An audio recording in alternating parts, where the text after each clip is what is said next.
I'd just Yes. like to welcome my guest today. Her name is Zainab Oduniyi. She's a creative director and a brand strategist. And I feel like I've known her for a very long time. I heard about her, I think, over a couple of years ago when I went to Nigeria, and I so happened to um, bump into one of her designed outfits, which I wore for an event. And since then, I've been following her on social media, following her journey, and I have the pleasure of actually having a conversation with her today. And I am so excited, and yeah, I'm so excited, and I'm so grateful that you've agreed to have a conversation with me today. So I'll just ask you to just tell us who you are and how you started your journey. Hello, Faith. Thank you for having me. I'm very happy to be here as well. I love all that you stand for, and I am very honored to be part of your podcast. So, my name is Zainab Oduniyi, and it's default mode for me to say, and I'm the founder and creative director of Toshowoods. And more recently, I started building a Zainab Oduniyi brand.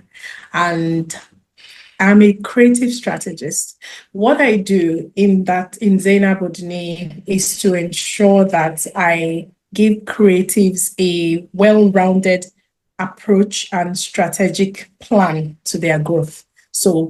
I'll start from Toshowoods. Toshowoods as is my baby, and I've been running Toshowoods for 21 years now. Wow. And I started early. Yes, I started quite early in university. By my third year in UI, I started the Tasha Woods brand. It was something I've always, just a pseudonym I've always referred to myself since high school. I always called myself because my middle name is Omotosho. So I signed Tasha Woods on everything. And when it was time to start my fashion, it started really small as an idea, a whisper, really. I was trying to dress very differently. I literally wanted to change my wardrobe, and I talked about it a lot. So my friend was like, okay, why don't you sketch it? You talk about all these ideas, sketch it. So every time bothered her about it, she's like, sketch it. So I knew I would get the response, sketch it. So I started to make sketches, very weird, wonky looking sketches, by the way, but I did. And after a while, it kind of evolved gradually into people who say, okay, I like this. Can I have it? Can I make this? And then there was a fashion show on campus.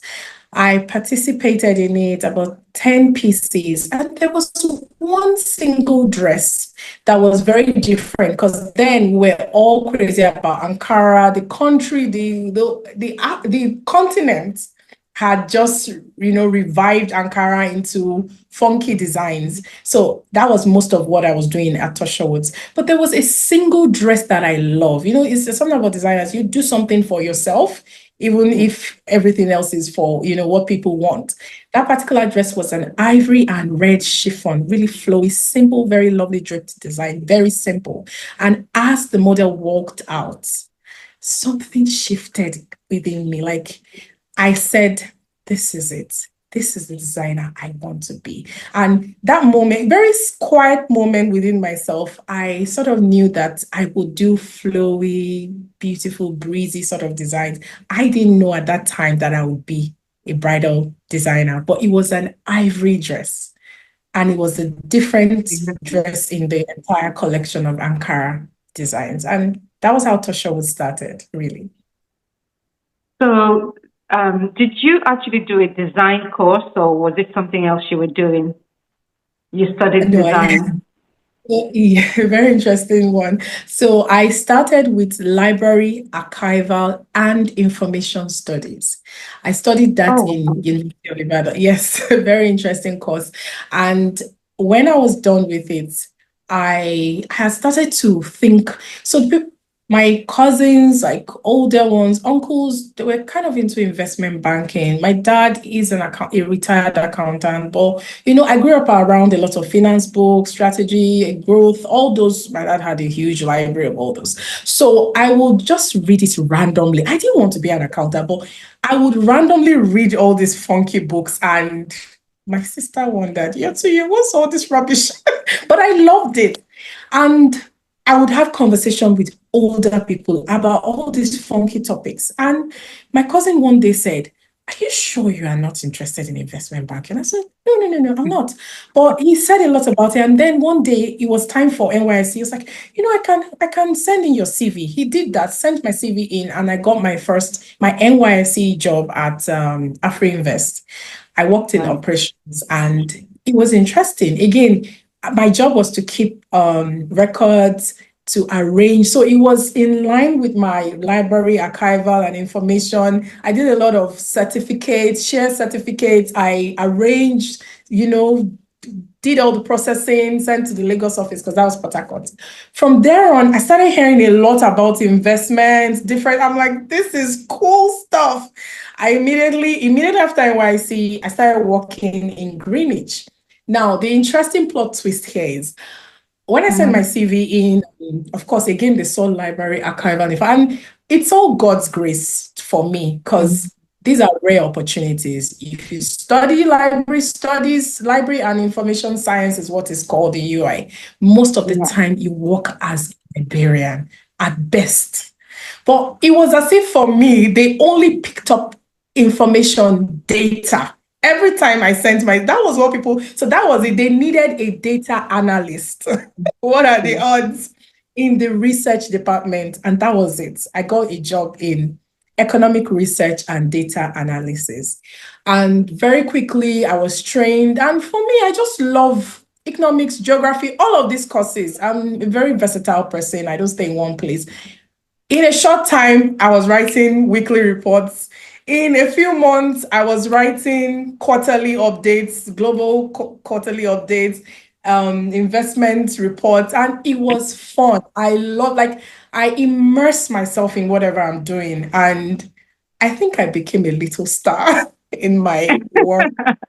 So I love that. And fashion was calling. I never really left fashion. For Yeah. me, I would sketch designs for my colleagues. I wasn't making money from it, but I love this. So if they say they're going to an event, oh, I like sketching, I like designing.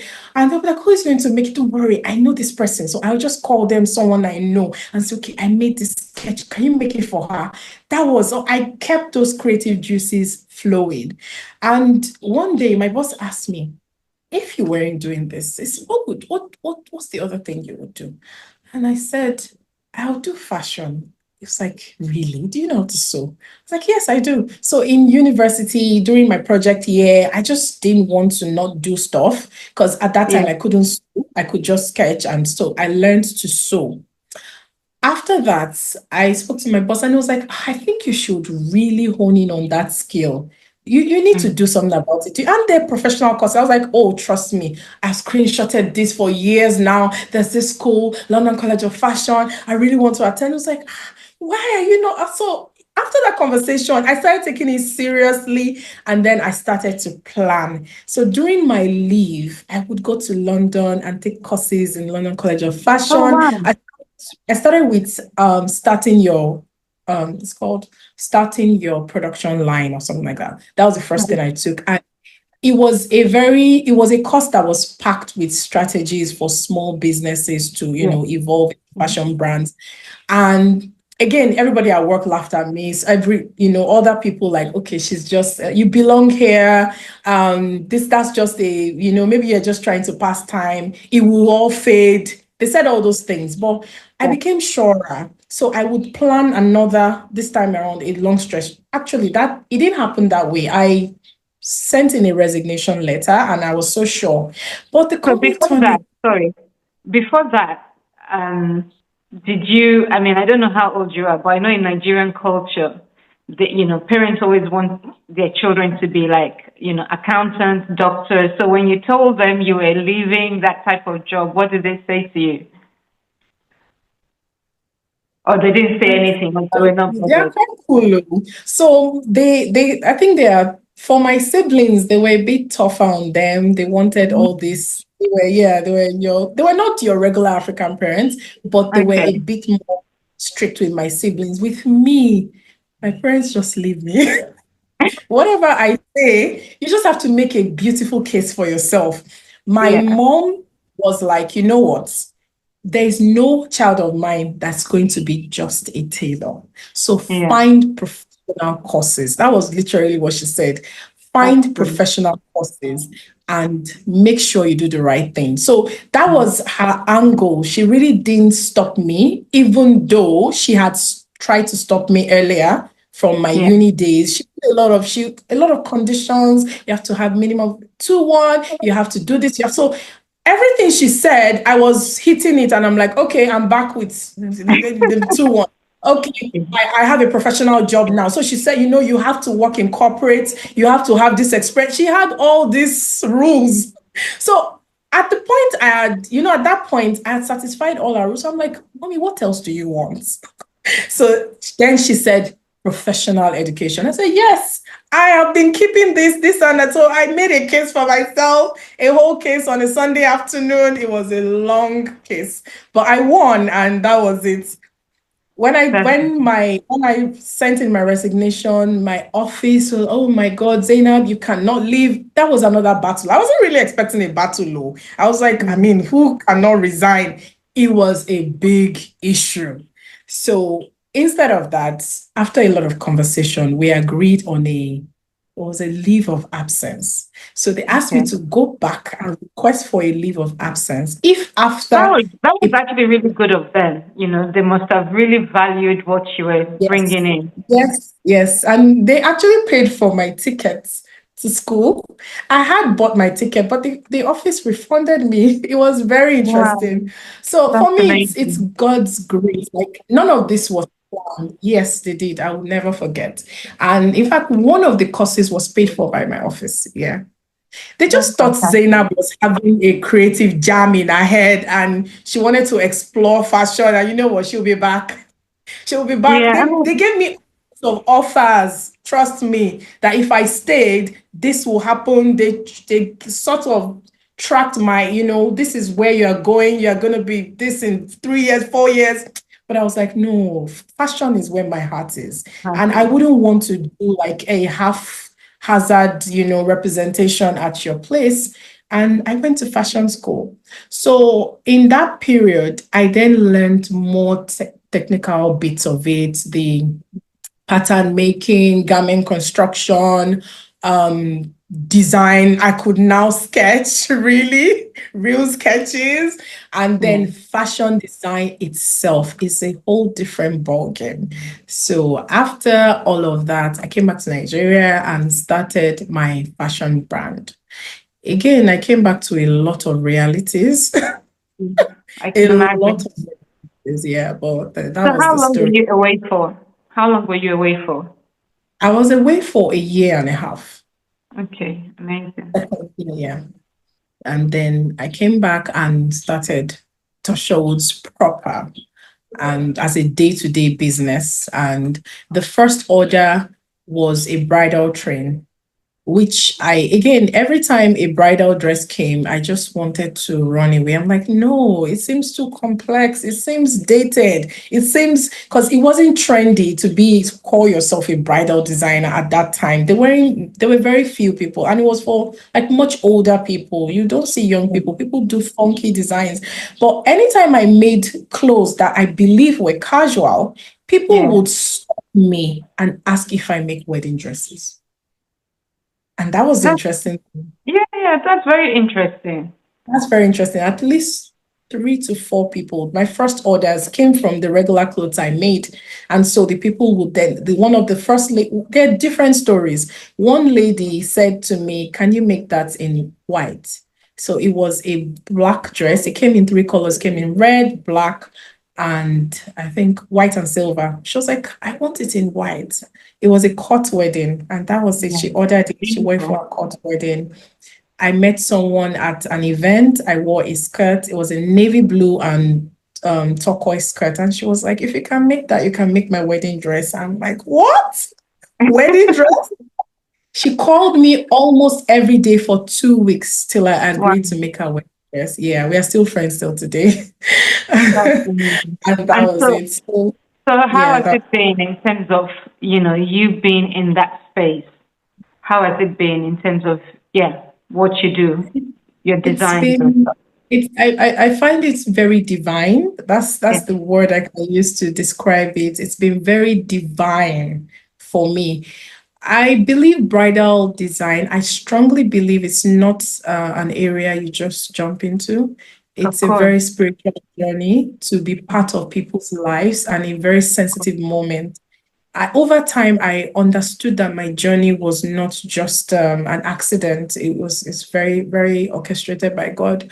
The bridal space gives you space to express yourself at the same time to bring like hap- pure happiness into people's lives, and Mm. you then feel that reward. It's a very rewarding journey. You feel happy and purposeful. So bridal has been very, No, I very, have. very, yeah. Yes, I've seen some of your beautiful designs online. And is that something that you're still really passionate about? Because you mentioned you've also got another part that you are diversifying into. So do you want to Yes. tell us a little bit more about that? Okay, so in trying to grow my Toshowoods brand, Yeah. I I started to the regular way all of us, regular people would think to grow. You would talk to consultants, then they'll come up with strategies, implement in your business. But what I noticed is that those strategies were centered around big businesses. And even though it's called SMEs, they were not giving advice that would work for creative businesses. Creative Right. businesses are very, they are very, can be spontaneous, can be very niche related. They need specific strategies, specific things. So they would give us generic strategies that they're actually similar to what you would use for creative businesses. But you need to use the language, you need to understand the difference in timing. There was just so much that was amiss. So I found myself running helter skelter. These people have results, real results from people they've worked with. So why wasn't it working for me? What was going on? Yeah. And I started to dig deeper. In digging deeper, I realized that the strategies are not wrong. They just weren't tailored to a creative mind. And I started to write down, my thoughts, write it Yeah. down, develop it into till I found a framework that I believed worked. At that time, I wanted it to work for bridal fashion designers, but I started talking. So I talk a lot. And in the first offer I came up with, it wasn't bridal designers that were responding to the offers, other creatives within the bridal industry and fashion and bridal industry. So I introduced the framework and it worked for a makeup artist, it worked for a jewelry Wow. designer, yes, and it worked for a fashion stylist and then a fabric merchant. So I'm like, okay, this were my initial target. My initial target was bridal fashion designers, and it was a different aha moment for me. And I started digging deeper. Okay, how can I recreate this? So I did that, I did the pilot series, we Mm-hmm. did that project together. They were happy. Some people started to implement immediately. One of the ladies actually developed a unique product line, and I'm just Wow. grateful to God. Yes, like she didn't really realize she could fuse she's very strong in the sciences and she's into jewelry. She didn't really understand how the two could come in as a project, not without a fight. God knows I'm back on her throat. You need to do this, you need to implement, you need to. It was burning like fire inside me, within me. And after a while, your clients, when they see how passionate you are about Of something, course. okay, let me give it a try. And they started to see growth, progress. And so for me, as I was doing that, I was implementing in my own brands as well. Yeah. And what it did for me is that it shifted my mindset. I became less anxious about results. I became more long-term and goal-oriented. So even if what the picture now doesn't look as grand as what I wanted, I understand that there's a plan, like it's going somewhere and I'm checking the milestones and we are hitting them. Okay, we are fine. So it's completely changed the way I do business. The fact that I now sit at the helm of strategic growth and not That's just fantastic. pushing paper and making profits. That instant profit now. I Mm. stopped, all of that life a long time ago. That's good. And for people to see your progress and how you've evolved, must have been um, amazing for you. When people come to you for creative solutions for their business. So the next thing I'm actually going to ask you is, you've had major success in your work, but what are the challenges you've actually faced along the way? It's a lot of challenges. And most of them are challenges that border around balance, creating, a balanced scenario Mm-hmm. work wise.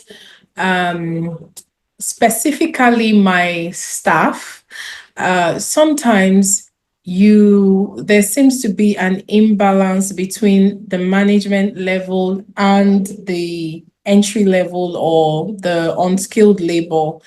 Filling those gaps is can be quite challenging because Right. we are in an emerging market where we don't have as many professionals that you know service the fashion industry. So you're creating all these fancy roles that will make will boost or will push your growth, but you are not able to fit the right set of people in there. So that's one of the major challenges I'll say I've faced. It's a major challenge. Also, operating in an international market Mm-hmm. where we've crossed borders and we are now a virtual company that is able to service people across the world. There are Yeah. specific differences between countries and markets. So trying to merge that and still delivering the service, top-notch services can be challenging, especially when you don't have physical locations in those Mm. areas. That's it. It's presented as challenges. And in my personal life, just that's imbalanced social life Yeah. is a major challenge because I find out that I have been isolated for the longest time, not Mm-hmm. deliberately, but it just kind of happened. You choose work over a lot of things. For every yes you say to something in your professional life or in You're my professional life, sacrificing something. I've had to kind of say no to something else, and it kind of adds up over time. And that hunger to just want to be a success story and to never let anyone down sometimes just keeps you in isolation. So that's a major thing, major challenge, Okay. I think. So that affected your personal life in terms of the challenges. So how did you balance bringing up? I believe you've got two kids. I have two, Yeah. yes, I have two daughters, and Yeah. I try, God knows. I try to balance things. I'm like the happy mom when I'm not at work, Yeah. jumping up and down. So I just try to ensure that they get the best of me.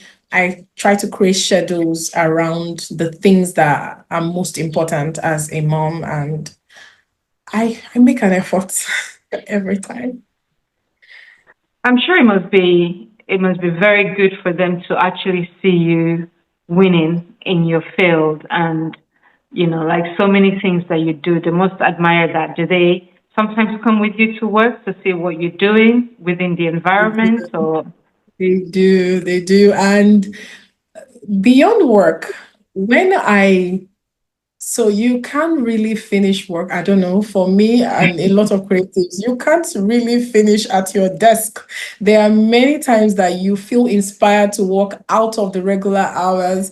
And I realized that that has really impacted my daughters. The other Mhm. day, I had my daughter walks into my room and she saw me working, typing away on the laptop, and she's like, Mommy, I like you when you work at home. I'm like, really? She was like, yes. It just makes me feel I can be more. And that was really, it Oh was a lot wow. for me. It was a lot for me. So it's like they are living this experience that it is possible and girls Yeah. can work more, can do more. And I And you're leading really, by example as well, aren't you? You're leading by I example. yes, absolutely. No, that's absolutely amazing.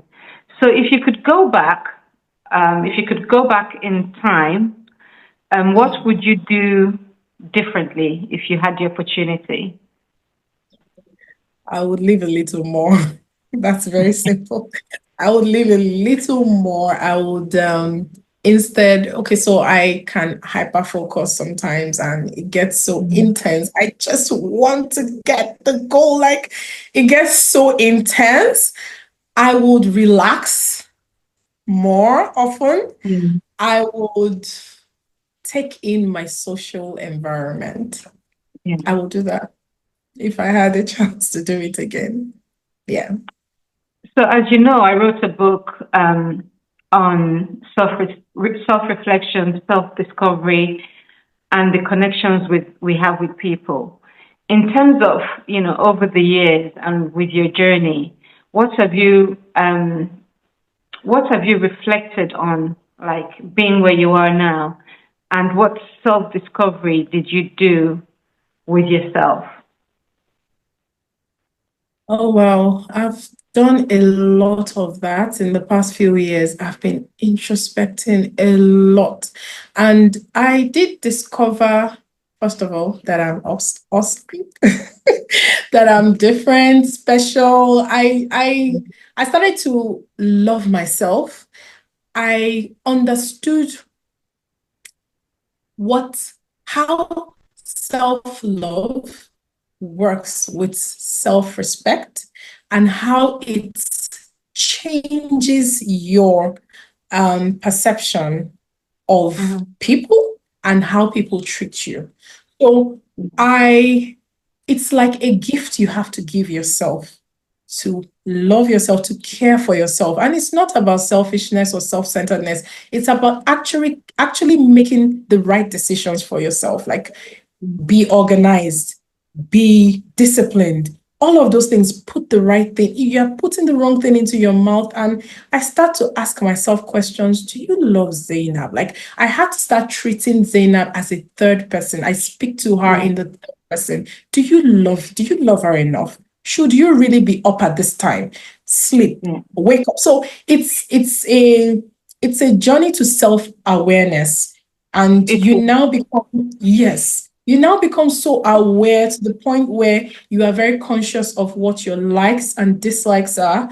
Yeah. You do not put yourself in uncomfortable situations. You honor yourself. You And how you do you you do that? How do you do that as an individual? How do you honor yourself? I honor myself by being very truthful Yeah. to myself and about myself. So once I know that this isn't for me, or this goes against my principles, or I say no more often. And I'm Yeah. very comfortable saying no. I no longer beat myself up. I'm no longer a people pleaser. And as in I decided to be truthful enough to identify the things that I do wrong. Yeah. I was now able to be accountable. So sometimes a lot of life does happen to us, and that's true. And it also happens for us. If you are not Yes, able to so, realize that this thing that has happened to me has happened for me to see that, if you're not able to so true. switch it in your head and see it from that lens, you will just keep sinking deeper into a rut of self-pity. I mean, sometimes it's good to hold a self-pity party for 5 minutes, but when it's I over, know what you mean. after 5 minutes is over, tap yourself and say, wake up, where do we go from here? Yeah. So Yeah. it's that voice of truth. And it's a voice of, you just have to be truthful to yourself without another person coming to have to sink it into your head. You need to be able to say that, okay, no, in what way was I accountable for this? Like, what did I do to contribute to this situation? What could I have done differently? And how did I allow myself to be treated this way? Or what did I go against in my principles? Because what you notice is that if you have sat down to identify what those your values are, every Yeah. time you go against those values, you will be caught in a trap. You will Yeah. be, absolutely. Definitely. And it's self-betrayal, and there's no room for that. So I it has to love get that to a that you said it's. I love the fact that you said that it's self betrayal. It is self betrayal. point. It's almost like you're It letting is. yourself down. It You is, know. yeah. So if we are betraying ourselves, why are we upset when people betray us? So you Exactly. really have to first stop betraying yourself. And sometimes it's hard in the beginning because you're going to lose friends. Sometimes you are likely to lose friends, relationships. Sometimes family members are a bit, distant when you start to stand up for yourself. Well, it's Mhm. it's really the next level. Once you do that, you drop the weight and you can fly, really.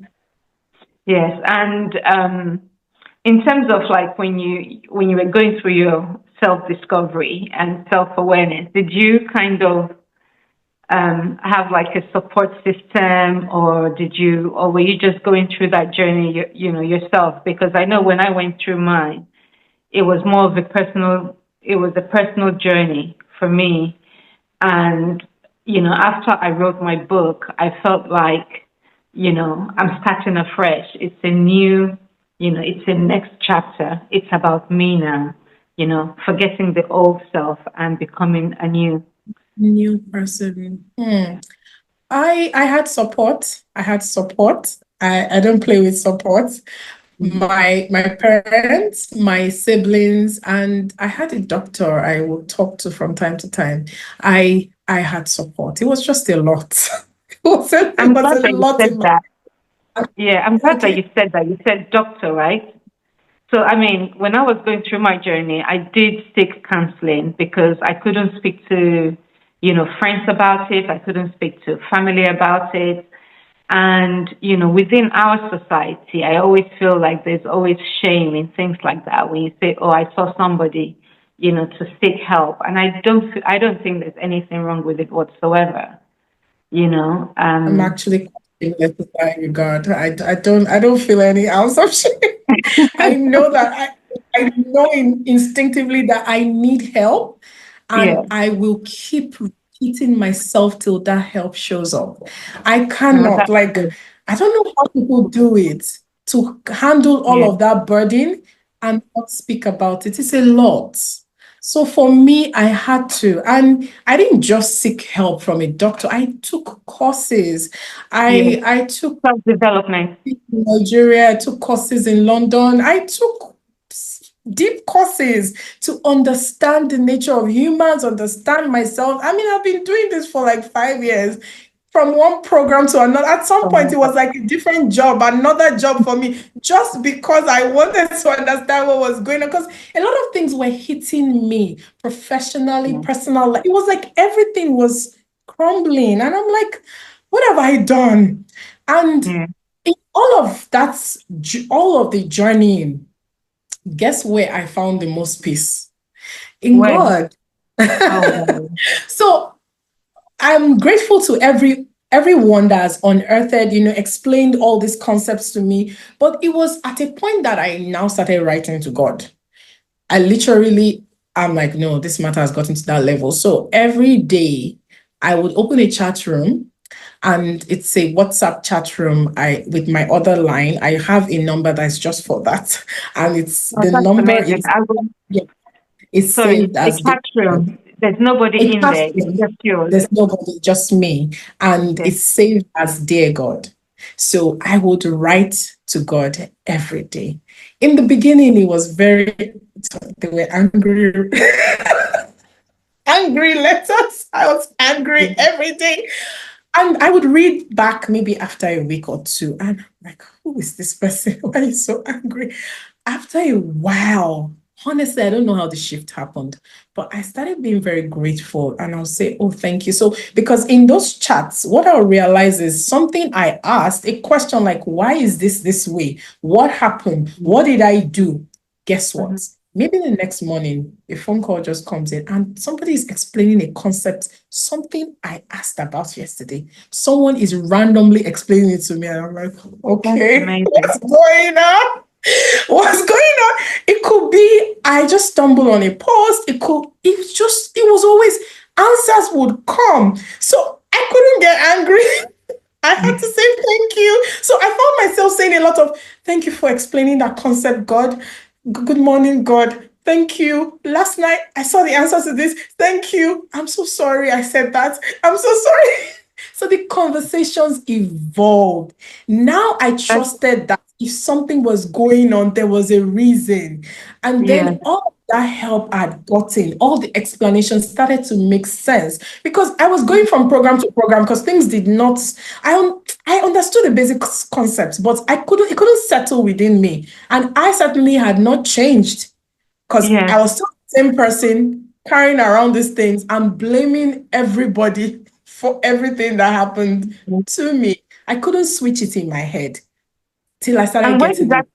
where did that concept come from? Was it just something you decided to do, or did you hear about it from someone else? I've heard a lot of people say that they write down, they journal in Yeah. different ways.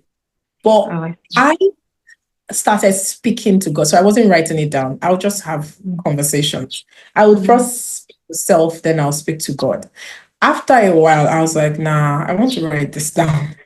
I want to write it down because I want to be able to. So it started from a concept of journaling.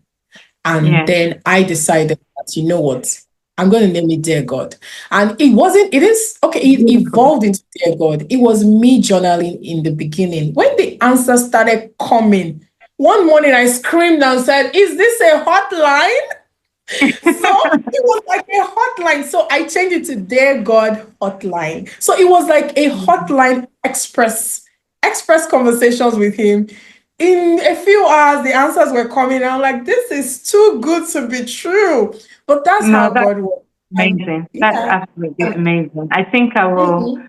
adapt that concept as well. I might just steal it from you. Please do. No, that's great. Absolutely do. So one of the other things I And I wanted to started ask you. making. Sorry, go ahead. Mhm. No, sorry, go I ahead. said everything started to make sense. Everything Oh, started to make okay. sense for me. No, Yeah. that's really, really good. One of the other things I wanted to ask you is what are the most, or three things that is important about, the values you live by without compromise? What are the things you won't compromise on? Integrity is a big thing for me. It's a Yeah. very big thing. I, I don't ever want to compromise on that. Fairness is very important to me. Fairness and justice. It's Okay. it's a part of me that goes dead if it's out of place. So I've come to terms with the fact that that's major for me. And accountability is very important to me as well. It's very important that people can, stand by what they did, good or bad, and they can Yeah. actually yeah, stand beside it. Just be accountable Right. for your actions. And it's very, and I take personal accountability very seriously, because beyond every other thing, it's a growth. I don't know That's if I right. should call this a strategy for me, but it's a growth mark for me. Every time I hold myself accountable for something I've done wrong, whether in error or deliberately, I it's not a punishment I inflict on myself, but I make sure I do right by it.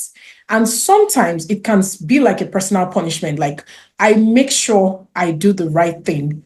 In that moment, I have had to live the consequences that nobody had to tell me to do the right thing. But after that, I would try not to ever make that mistake again. So it's a personal thing. I do it in my life, whether I'm dealing with my children, myself, I make an error, I will hold myself as if I'm a third party watching myself. Sometimes it's very difficult. And I've told my staff a lot of times that I'm responsible for this. And so I'm going to fix it. And sometimes they just scream, oh, it's expensive. Oh, I'm like, that's the only way I will never do it again. Yeah. And so it just helps me. It helps me grow. And next time I try my best to avoid that situation. No, that's fantastic. And the other thing I was going to ask is, if anyone was, any of our viewers that actually interested in, your story and how you started, your journey, what advice would you give them if they wanted to start and go in the same line as you? Hmm. My first advice is put God first. I have a couple of advices. Put God first. Yeah. And know thyself. Know thyself. It's so important that you understand yourself and you stand by what you these days we say a lot of what do you bring to the table, what do you bring to the table, but the truth is, what do you bring to the table, and do you know what you bring to the table? You have to understand yourself, your journey, own your journey, because the answers are always in the past. The answers are already there waiting for you. It's not that future step. Fine, it's great to keep looking ahead, but what are the steps so far? What are your pain? What pain have you been through? What progressive things have you embarked on? What are your wins? Just embrace your story. Once you can embrace it, own it, and live Mm. by it. So those things are very important. It may sound a little bit vague, but if you sit down with it in your field, your career, and your personal life, if you sit down to dissect it, you'll realize that all of those things that happen for you it belongs to you. And that's when you can I call it eliminate competition? Because I do that a lot. I mentally eliminate competition. No matter how big or how amazing competition, what we call competition is, I don't see it as competition, because honestly, you don't have my story. You don't have my strengths. You don't have, it may sound arrogant, but it isn't. You don't have my abilities. Neither do you have what I have. Once you understand that what you have is what you have, and that's what you bring to the table, you worry less, and you're able to face that journey ahead of you. So that's what I'll tell anybody listening, really. No, that's amazing. Did you say you have two more, or did you combine everything together?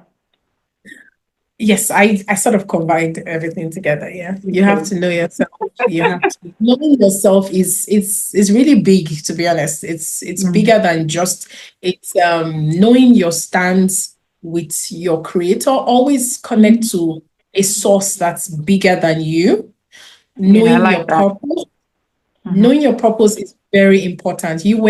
everyone has a purpose. We have something that we are supposed to fulfill. And if we continue to stray away from that purpose, we will continue to feel an emptiness from within. So when you truly understand what that purpose is, you are not too worried to jump on every boat. That's two of knowing thyself. Now, knowing thyself also has to do with your family. Like, it's still what's my role in this family really? Yeah. Am I the, the what do we call them, the black sheep? Am I the generational cross breaker? Am I the one that cements the family together? Am I You have to truly understand what you bring to the table. So that's also knowing thyself. I've spoken about your connecting to your source, connecting to your family, and I've spoken about knowing yourself. I've spoken about your purpose. So, Your purpose. oh, yes, your purpose. Now, career-wise, you also need to know thyself. Now, you have to know your values. So, in understanding and identifying what your values are, it becomes the anchor to what your career is likely to be. You can literally sit down, all your values, convert each of them into processes that will move your business forward. Just look at your career and sit down with your value. Okay, this one. Because they are yours, they are not going to be the next brand zone or the next company zone, organization zone. So if you center it around that, a win is a win. You have a win. Also, Yeah. knowing thyself, and I won't take married to me is one of the greatest institutions. So if we are talking about family, we are going to talk about marriage, because at some point an adult man, male or female, is going to go into a union. So Yeah. knowing thyself is also going to be a reflection on you when you eventually, pick a suitable partner or something like that. So you have to understand those non-negotiables that you have. And if you have, you've connected to your source, you understand yourself, and you connect with the right partner, the world is just an oyster You're for you. absolutely right. I think it's important that, we take our time in, choosing those partners because, everything I actually listen to, they always say your partners will either make or break you. So it's important that you're in union with the right person.